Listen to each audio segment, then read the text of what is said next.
नमस्कार दोस्तों, PC century YouTube channel पर आपका स्वागत है, अभिनंदन है। हम एक विशेष एपिसोड लेके आए हैं जिसका नाम दिया गुलाबी स्पेशल जीके। गुलाबी स्पेशल जीके होने के कारण हमने बोर्ड पे जो आपको श्वेत पट पर जो जीके लिखा उसे गुलाबी कलर से लिखा और जो हमने शर्ट पहना वो भी गुलाबी पहना। तो गुलाब गुलाब गुलाब क्या है गुलाब और गुलाबी जीके हमारा स्पेशल एपिसोड क्या है। देखो, गुलाबी पगड़ी बसंत ऋतु में पहनी जाती है। गुलाबी पगड़ी कब पहनी जाती है? बसंत ऋतु में पहनी जाती है। और सिख धर्म में गुलाबी पगड़ी बांधने का रिवाज है। जब पंजाब हरियाणा के अंदर जब बेटियां कोई अधिकार मांगती है तो वो पुरुषों के बराबर आने के लिए गुलाबी पगड़ी पहन करके बाजार के अंदर जुलूस और शोर निकाल करके सरकार को ये जताती है कि हम पुरुषों से कम नहीं है।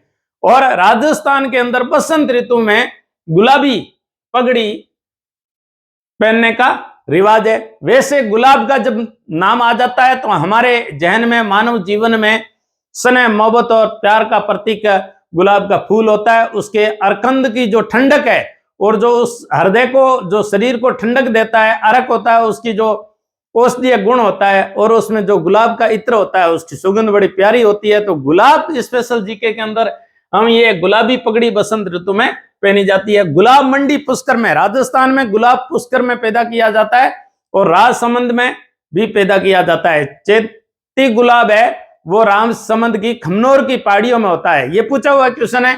तो गुलाबी मंडी पुष्कर में गुलाबी मंडी राजस्थान की सबसे बड़ी गुलाब की मंडी है, जहां 1000 किलो से ऊपर है गुलाब के फूल बेचे जाते हैं। गुलाब की जो खेती है उनके लिए उपयुक्त है जमीन है नागौर और अजमेर की जमीन को सबसे उपयुक्त जमीन बताया गया है।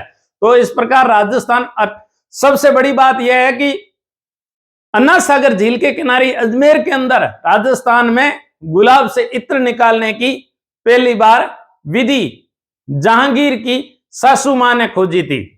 तो इस प्रकार गुलाब मंडी पुष्कर में गुलाबी पोमचा बेटी के जन्म पर, गुलाबी पोमचा राजस्थान की एक ओढ़नी है।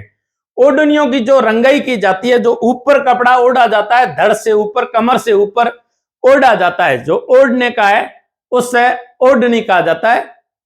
शरीर ढकने का जो कपड़ा होता है उसे ओढ़नी कहा जाता है। ओढ़नी को 3 तरीके से रंगा जाता है। एक तो पोमचे के रूप में रंगा जाता है, एक लेरिये के रूप में रंगा जाता है और एक चुंदड़ के रूप में रंगा जाता है। पोमचा का मतलब होता है पद्म कमल और ये फूल की जो उसमें फूल बूटे होते हैं इसलिए उसे पोमचा कहा जाता है। पोमचा होता है उसका जो बैकग्राउंड होता है कलर का वो 2 तरीके से हो सकता है। एक लाल गुलाबी होता है और एक लाल पीला होता है। उसकी जमीन पीली या गुलाबी भी हो सकती है, लेकिन यदि उसकी जमीन पीली है और उसकी जमीन गुलाबी है लेकिन उसका किनारा हमेशा लाल रंग से ही रंगा जाता है। बच्चों के जन्म पर पोमचा ओढ़ने का रिवाज है।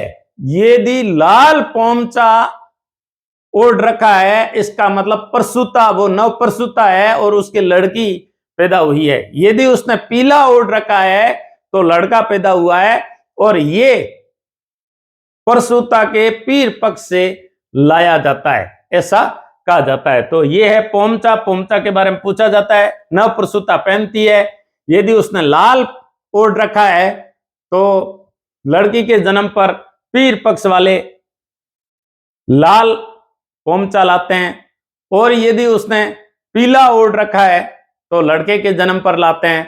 तो इस प्रकार गुलाबी पोमचा भी बेटी के जन्म पर देखा जाता है। गुलाबी मीनाकारी, वाराणसी, नरेंद्र मोदी का निर्वाचन क्षेत्र जो एमपी, वो लोकसभा सांसद जहां से चुन करके आते हैं, बनारस वाराणसी कहलाता है। गंगा नदी के किनारा का भारत का जीवंत शहर है। जैसा बसा वैसा आज भी है।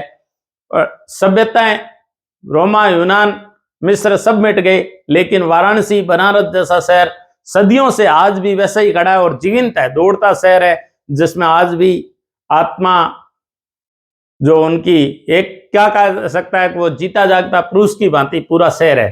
तो वाराणसी, बनारस, जब हमारे प्रधानमंत्री, जब नरेंद्र मोदी यूएसए गए थे तो यूएसए के उपराष्ट्रपति है कमला हैरिस और ऑस्ट्रेलिया के जो राष्ट्र पीएम थे उस समय, स्कॉट मॉरिसन, उनको एक गिफ्ट दी गई, और वो गिफ्ट दी गई वो बनारसी गुलाबी मीनाकारी थी।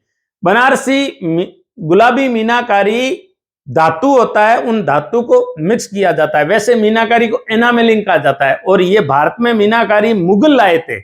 धातु की सतह पर खनिज पदार्थों को मिलाकर सजाया जाता है, उस पे कई कुंदन करके सोने की परत भी चढ़ाई जाती है। तो इस प्रकार ये मीनाकारी है। ज्योग्राफिक इसे टैग कहते हैं, जीआई टैग। तो इसे जीआई टैग भी 2015 में मिला हुआ है, और वो मिला है गुलाबी मीनाकारी वाराणसी को। रेगिस्तान का गुलाब जैसलमेर, पूरा दूर दूर तक कोई ढाणियां नहीं, दूर दूर तक पानी का नामो निशान नहीं, दूर दूर तक वृक्ष नहीं, फिर भी उस थार के मरुस्थल के अंदर एक शहर खिला है, और वो खिला है गुलाब की भांति। तो किसे कहते हैं? रेगिस्तान का गुलाब जैसलमेर को कहा जाता है। गुलाब सागर झील, ये जोधपुर में। गुलाब सागर झील जोधपुर के अंदर है, और गुलाब राय ने बनाई थी। बालसमंद झील का जल है वो गुलाब सागर झील में आता है, और गुलाब सागर शहर को पानी उपलब्ध करवाती है। उनके आसपास में खूब सारे मंदिर है, जैसे कुंज बिहारी का मंदिर प्रसिद्ध मंदिर है, वहां मीरा बाई की मूर्ति भी लगी है। तो इस प्रकार जो है गुलाब सागर झील जोधपुर के अंदर है। ये 1788 के लगभग विजय सिंह, महाराजा विजय सिंह राठौड़ थे, उनकी पासवान थी, उसने बनाई थी। विजय सिंह, ये गुलाब राय वही गुलाब राय है जो विजय सिंह के भरे दरबार में अपमानित करती थी, उसके माथे पर जूते मारती थी। ये गुलाब राय पासवान वही पासवान है जो कभी उसने विजय सिंह से लड़ करके, हट करके, नाराज होकर के कुछ समय के लिए जालोर के किले पर भी शासन किया, और राई का भाव राते गया। जो अपने कहावत के लिए जो किला प्रसिद्ध है, उसी किले के अंदर है पोपाबाई का पोल, पोपाबाई की पोल। ये वही पोपाबाई थी जिसने शासन किया गुलाब सागर झील। गुलाबी गणगौर नाथ द्वारा में मनाया जाता है। वल्लभ संप्रदाय की धरती, भगवान श्री कृष्ण की धरती, वहां गुलाबी गणगौर मनाई जाती है। और गुलाबी गणगौर जो वहां मनाया जाता है वो चैत्र शुक्ला पंचमी को मनाया जाता है। तो इस प्रकार गुलाबी गणगौर नाथ द्वारा में विश्व गुलाब दिवस 22 सितंबर को मनाया जाता है। विश्व गुलाब दिवस 22 सितंबर को मनाया जाता है। गुलाबी शहर जयपुर को कहा जाता है। महाराजा राम सिंह ने इसे गुलाबी कलर से रंगा था, और गुलाबी शहर जयपुर, पिंक सिटी जयपुर, क्या बात कहें उसकी। पूरा अपना यदि 5-7 घंटे का एपिसोड गुलाबी शहर पे बना दिया जाए तो भी कम है। वो है गुलाबी शहर जयपुर। और गुलाबो सपेरा प्रसिद्ध कालबेलिया नर्तकना। तो गुलाबो सपेरा, जिसे गुलाबी देवी भी कहा जाता था, इसका ओरिजिनल नाम धनवंतरी था। उसके जन्म के समय उसको दफना दिया गया था, और जब थोड़ी बड़ी हुई तो ये बहुत बीमार रहने लगी थी, और इसके गुडविल के रूप में उसके पास में जो है फूल रखा जाता था, और वो गुलाब का फूल रखा जाता। तो इसके पापा है, वो जो गुलाबो देवी का पापा है, पिताजी है, वो सपेरा सांप को नचवाते थे। तो सांप के साथ में यही कलाबाजियां करने लगी, और धीरे धीरे गुलाबी और धनवंतरी का नाम गुलाबो सपेरा पड़ गया। और देश विदेश में इसने कालबेलिया नृत्य को प्रसिद्ध किया। पर्यटन विभाग ने भी इसका साथ दिया। तो वो है गुलाबो सपेरा प्रसिद्ध कालबेलिया नृत्यांगना। गुलाब महल कोटा के अंदर स्थित है। गुलाब महल बूंदी के शासक थे, उनके पुत्र ने देवा ने कोटिया भील को मार करके कोटा के अंदर चंबल नदी के किनारे गुलाब महल का निर्माण करवाया। इसी प्रकार गुलाब राय पासवान, मारवाड़ की नूरजहां, जो हमने गुलाब सागर जलाशय पढ़ा, वही गुलाब राय पासवान मारवाड़ की नूरजहां कहा जाती है। वैसे नूरजहां जहांगीर की पत्नी थी, और उसने जहांगीर को एक प्याले शराब के लिए उसने कब्जे कर लिया था। इसी प्रकार पूरी बागडोर अपने हाथ में ले रखी थी, और दरबार 2 गुटों में बंट गया था। नूरजहां जुट एक अलग गुट बन गया था। इसी प्रकार गुलाब राय के समय विजय सिंह पति के एक बड़ा सूरवीर और साहसी व्यक्ति था, लेकिन वो गुलाब राय के सामने नतमस्तक हो जाता था। वो है गुलाब राय पासवान, मारवाड़ की नूरजहां। गुलाब का मकबरा ये जोधपुर में बना हुआ है, गुलाब का मकबरा। तो इसी प्रकार गुलाब का मकबरा जोधपुर में, गुलाब कलंदर का मकबरा भी जोधपुर में।